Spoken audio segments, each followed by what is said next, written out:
అందరికీ నమస్కారం అండి. ఈరోజు మనం కర్కాటక రాశి వారి యొక్క దినఫలాల గురించి అయితే తెలుసుకోబోతున్నాం. కర్కాటక రాశి వారికి ఏప్రిల్ 20వ తేదీ అనగా సోమవారం నాడు వారి యొక్క దినఫలాలు ఏ విధంగా ఉండబోతున్నాయి, వారు ఎటువంటి సమస్యలను ఎదుర్కోబోతున్నారు, ఆ సమస్యలకు తగిన పరిష్కారాలు ఏ విధంగా ఉండబోతున్నాయి, ఎటువంటి పరిహారాలు పాటించబోతున్నారు, ఎటువంటి దేవతారాధన చేయబోతున్నారు, వారికి రేపటి రోజున ఎటువంటి అనుకూల సమయాలు ప్రతికూల సమయాలు ఉన్నాయి, ఎటువంటి పరిణామాలు శుభ పరిణామాల అశుభ పరిణామాల మొత్తం అయితే వీడియోలో మనం ఇప్పుడు పూర్తిగా అయితే తెలుసుకోబోతున్నాం. అయితే మన ఛానల్ ఇదే ఫస్ట్ టైం ఎవరైనా చూస్తున్నట్లయితే కనుక ప్లీజ్ అండి మన ఛానల్ అయితే సబ్స్క్రైబ్ చేసుకోండి. వీడియో నచ్చితే కనుక లైక్ చేయండి, షేర్ చేయండి. అలాగే మన వీడియోని ఎక్కడా స్కిప్ చేయకుండా పూర్తిగా చూడడం ద్వారా ఇందులో మనం చెప్పుకోబోయే ప్రతి ఒక్క అంశం గురించి కూడా మీకైతే స్పష్టంగా అర్థమవుతుంది. ఓం శ్రీ భద్రకాళి దివ్య ఆశీస్సులతో జ్యోతిషం చెప్పబడును. గురూజీ రామ్దాస్ స్వామి గారు. సంప్రదించవలసిన ఫోన్ నంబర్ 9881559967. మీరు ఎక్కడెక్కడో జ్యోతిషం చెప్పించుకొని నిరాశ చెంది ఉన్నారా? అయితే ఒకే ఒకసారి మన గురువు గారిని అయితే సంప్రదించి చూడండి. దూర ప్రాంతాల్లో ఉన్నవారికి ఒకే ఒక ఫోన్ కాల్ ద్వారా వెంటనే పరిష్కారం చెప్పబడును. మీ ముఖము, ఫోటో, చేయి, పేరు, వయసు, గోత్రం వాట్సాప్ చేయండి. ప్రేమ, పెళ్లి, ఉద్యోగం, రాజకీయం, విదేశీ ప్రయాణాలు, ధనం నిలకడ లేకపోవడం, భార్యాభర్తల మధ్య గొడవలు, ఆస్తి తగాదాలు, అప్పుల బాధలు, స్త్రీ పురుషుల మధ్య ఎటువంటి గుప్త సమస్యలకైనా తప్పకుండా పరిష్కారం లభిస్తుంది. 100% స్త్రీ పురుష వశీకరణ చేయబడును. మన గురువు గారు స్త్రీ పురుష వశీకరణ చేయడంలో ఎంతో ప్రత్యేకత కలవారు. ఎటువంటి సమస్యలకైనా 24 గంటల్లోనే పరిష్కారం చెప్పబడును. మన గురువు గారి ద్వారా ఎంతోమంది లబ్ధి పొంది ఉన్నారు. మీరు కూడా మీకున్న సమస్యలకు తగిన పరిష్కార మార్గం కోసం తప్పకుండా మన గురువు గారిని అయితే ఫోన్ కాల్ ద్వారానే సంప్రదించి చూడండి. ఇక వివరాల్లోకి వెళ్తే కనుక ఈ యొక్క రాశి గలవారు ఎంతో మంచి మనసులు అని చెప్పుకోవచ్చు. ఎంతో రూపలావణ్యం కలవారని అయితే చెప్పుకోవచ్చు. ఈ యొక్క రాశి గల వ్యక్తులు అయితే ఎటువంటి సమస్యలకైనా చాలా చక్కని పరిష్కారాన్ని సజావుగా అయితే వీరే కనుగొంటూ ఉంటారు.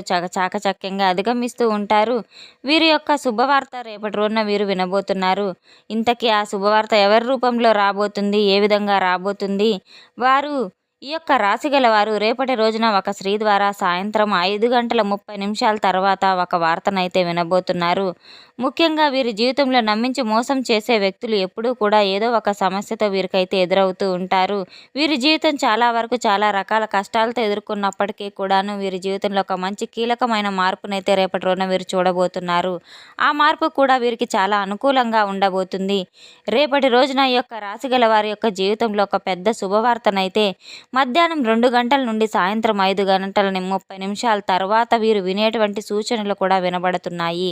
చాలా కాలంగా ఆదాయ మార్గానికి సంబంధించినటువంటి ఆదాయాన్ని పెంచుకోవాలని కానీ వీరు ఆదాయ మార్గం కోసం అయితే పొందాలనుకునే ఒక బిజినెస్ వార్త కూడా రేపటిలోనే మీకు రాబోతుంది. ఆరోగ్యపరంగా, ఉద్యోగపరంగా, వ్యాపార పరంగా ఏ విధంగా చూసుకున్న ఎన్నో అవకాశాలు అయితే మిమ్మల్ని తలుపు తట్టబోతున్నాయి. భవిష్యత్తు పరంగా మీకు ఉద్యోగ పరంగా చూసుకున్నట్టయితే ఎంతో అత్యద్భుతమైన రోజునైతే చెప్పుకోవచ్చు. రేపటి రోజున మీరు ఎన్నో శుభవార్తలు అయితే వినబోతున్నారు.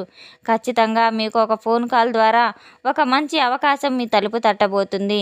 మీరు తప్పకుండా అయితే ఏదో ఒక సంఘటన మీ జీవితంలో జరగబోతుంది. అది ఒక ఉద్యోగ అవకాశాన్ని కానీ, వ్యాపార అవకాశాన్ని కానీ, ఎటువంటి వృత్తులు చేస్తున్న వారికైనా సరే తప్పకుండా మీ యొక్క జీవితానికి సంబంధించిన శుభవార్తనైతే ఒక స్త్రీ ద్వారా మీరు వినబోతున్నారు. అటువంటి అవకాశాలు మీకు చాలా బాగా కనబడుతున్నాయి. మధ్యాహ్నం 2:20 నుంచి సాయంత్రం 5:30 తర్వాత మీకు సంబంధించినటువంటి ఒక శుభవార్త అయితే వినబోతున్నారు. రేపటి రోజున మీ యొక్క ఆర్థిక పురోగతి చాలా బాగా ముందుకు వెళ్ళబోతుంది.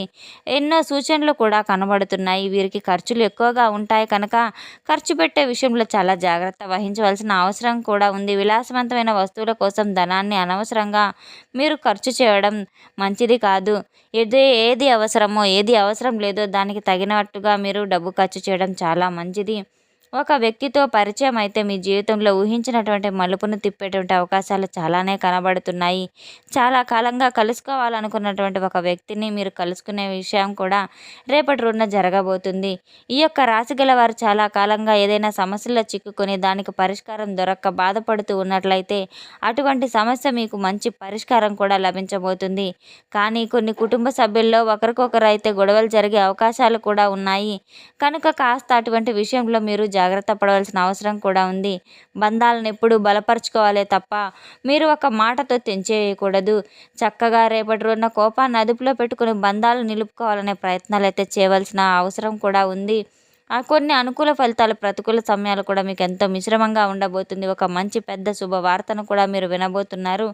రేపటి రోజున శివారాధన ఎంతైనా మేలు చేస్తుంది. ఎన్నో శుభవార్తలు మీరు వినబోతున్నారు. ప్రతికూలతలు అనుకూలతలుగా మారబోతున్నాయి. సుబ్రహ్మణ్యేశ్వర స్వామిని ఆరాధించడం కూడా మీకు మీ యొక్క శక్తి మేరకు సహాయం చేయడం, దాన ధర్మాలు చేయడం ద్వారా అపారమైన మంచి గొప్ప పుణ్యఫలాన్ని కూడా మీరు ఖచ్చితంగా పొంది తీరుతారు. రేపటి రోజున ఈ యొక్క రాశి గల వారికి ఉదయం నిద్ర లేచిన వెంటనే తప్పకుండా ఇల్లంతా శుభ్రం చేసుకుని తలస్నానం ఆచరించి సూర్య నమస్కారాలు చేసుకొని మీరు తప్పకుండా శివాలయానికి వెళ్ళి శివునికి ఒక రాగి చెమ్ములో ఒక చెమ్ములో నీటిని తీసుకెళ్ళి అభిషేకం చేసి, అలాగే బిల్వ దళాలతో కూడా మీరు శివుని అభిషేకం చేసుకోవడం ద్వారా శివుని ఎంతో ప్రీతిపాత్రలు కనుక శివుని యొక్క అనుగ్రహం మీపై మెండుగా ఉంటుంది. తప్పకుండా రేపటి రోజున శివపార్వతుల ఆరాధన మీరు చేసుకోవడం ఎంతో మేలు కలిగిస్తుంది. సాధారణంగా మీ యొక్క రాశి గల వారు కోపాన్ని ఎంతో అధికంగా కలిగి ఉంటారు. రేపటి రోజున కోపం విషయంలో మీరు ఓర్పుగా ఉండాలి, ఎంతో సహనంగా ఉండాలి. ఇతరులపై మీరు కోపాన్ని చూపించుకుంటూ ఉండవద్దు. తప్పకుండా మీరు ఎంతో సంయమనం పాటించవలసిన అవసరం ఉంది. అనవసరమైన సందర్భాల్లో కోపాన్ని ఎక్కువగా ప్రదర్శిస్తూ ఉండడం ద్వారా మీ యొక్క శ్రేయాభిలాషులు కానీ, మీ యొక్క బంధువులు కానీ దూరమయ్యే అవకాశం కూడా ఉంది. యొక్క విషయం పట్ల మీరు తప్పకుండా తగిన జాగ్రత్త తీసుకోవాలి. ఈ యొక్క విషయం దగ్గర మీరు జాగ్రత్త పడవలసిన అవసరం ఉంది కనుక, ఒక స్త్రీ అయితే మీకు ఒక శుభవార్త ద్వారా మీకు ఒక శుభవార్తను అందించబోతుంది. ఇంతకీ ఆ స్త్రీ మీకు తోడబుట్టిన తోబుట్టువు కావచ్చు, మీతో సన్నిహితంగా తిరిగే స్నేహితుడు కావచ్చు, ఇరుగు పొరుగు కావచ్చు, బంధువర్గ మిత్రులు కూడా కావచ్చు. శుభవార్తనైతే తప్పకుండా మీ చెవిన పడుతుంది. ఆ శుభవార్త విన్న వెంటనే మీరు చక్కగా అయితే రేపటి రోజున ఎంతో ఆనందపూరితంగా అయితే ఉంటారు. రేపటి రోజున తప్పకుండా కుటుంబ సభ్యులందరూ కూడా ఎంతో ఉత్సాహంగా అయితే గడపబోతున్నారు. ఆ వార్త విన్న తర్వాత తప్పకుండా మీరు రేపటి రోజున దైవాన్ని అయితే మీరు స్మరించుకొని దైవానికి మీరు ఎంతో కృతజ్ఞతలు చెప్పుకోవాల్సిన అవసరం కూడా ఉంది. ఎప్పటినుంచో మీరు వినాలనుకునేటువంటి ఒక వార్త తప్పకుండా రేపటి రోజున మీరు వినబోతున్నారు. మీరు తప్పకుండా రేపటి రోజున ఓం నమ శివాయ అనే మంత్రాన్ని 108 సార్లు జపిస్తూ ఉండడం ద్వారా మీరు అనుకున్న పనులన్నీ కూడా సజావుగా సాగుతాయి. మీరు కన్న కలలన్నీ కూడా నెరవేరుతాయి. రేపటి రోజున ప్రతి పని కూడా మీకు తప్పకుండా అయితే బాగా అవుతుంది. రేపటి రోజున ఈ యొక్క రాశి గల వారికి ఎన్ని ఆటంకాలు వచ్చినా కూడా తప్పకుండా పనులన్నీ విజయబాటలు నడవాలంటే మీకు శివారాధన తప్పకుండా మేలు చేస్తుంది. రేపటి రోజున ఎన్ని అడ్డంకులు ఎదురైనా సరే మీరు తప్పకుండా దేవాలయ దర్శనానికి వెళ్ళి శివుని మీరు అభిషేకించుకోవడం ద్వారా మీకు ఉన్న సమస్యలన్నీ కూడా తొలగిపోయి అటువంటి ఎన్నో శుభవార్తలు కూడా మీరు వినబోతున్నారు. రేపటి రోజున తప్పకుండా మీకు తోచినంత అయితే దాన ధర్మాలు చేయడము, అలాగే పశుపక్షాదాలకు ఆహారం అందించడము, గోమాతకు ఆహారాన్ని అందించడం కూడా మీకు చాలా మేలు ఫలితాలను కూడా అందించబోతుంది. రేపటి రోజున తప్పకుండా మీరు పుణ్యఫలాలు చేసుకోవడం ద్వారా మీకు మీ యొక్క కుటుంబ సభ్యులకు ఎన్నో మంచి సంఘటనలు కూడా ఎదురవుతాయి. ఇక రేపటి రోజున పనిలో విజయాన్ని సాధిస్తారు. మీకు ఎంతో నమ్మకం, దృఢ సంకల్పం కూడా కలిగి ఉంటుంది. ఎప్పుడూ కూడా మనకి నమ్మకం లేకపోతే పనిలో విజయం సాధిస్తామా లేమా అనే అపనమ్మకంతో ఎప్పుడూ ఉండకూడదు. ఈరోజు బాగుంది, రేపు బాగుంటుంది, రేపు ఎలా ఉంటుంది తెలియదు. కాబట్టి ప్రతిరోజు కూడా మనకు అనుకూలంగా ఉందని చెప్పి అనుకోకూడదు. మనకు వచ్చిన అవకాశాన్ని తప్పకుండా సద్వినియోగం చేసుకోవాలి. కష్టాల్లోనే ఉంటామని ఎప్పుడు అనుకోకూడదు. కష్టాలను దాటుతూ మనం విజయాల వైపు కూడా నడుస్తూ ఉంటామనేది తప్పకుండా తెలుసుకోండి. దైవం యొక్క అనుగ్రహం నిత్యం మన వెంట ఉండాలంటే దైవనామ స్మరణ నిత్యం జపిస్తూ ఉండడం ద్వారా ఎన్నో మేలు ఫలితాలు కూడా మీ జీవితంలో మీరు చూడబోతున్నారు. తెలుసుకున్నాం కదండి. ఈ యొక్క రాశి గల వారికి రేపటి రోజున ఎటువంటి ఫలితాలు రాబోతున్నాయి అనే విషయాన్ని. మన వీడియో మీకు నచ్చితే కనుక ప్లీజ్ అండి లైక్ చేయండి, షేర్ చేయండి. వీడియోని ఎక్కడా స్కిప్ చేయకుండా పూర్తిగా చూసి మాకు సపోర్ట్ చేసినందుకు చాలా చాలా ధన్యవాదాలు. Thanks for watching.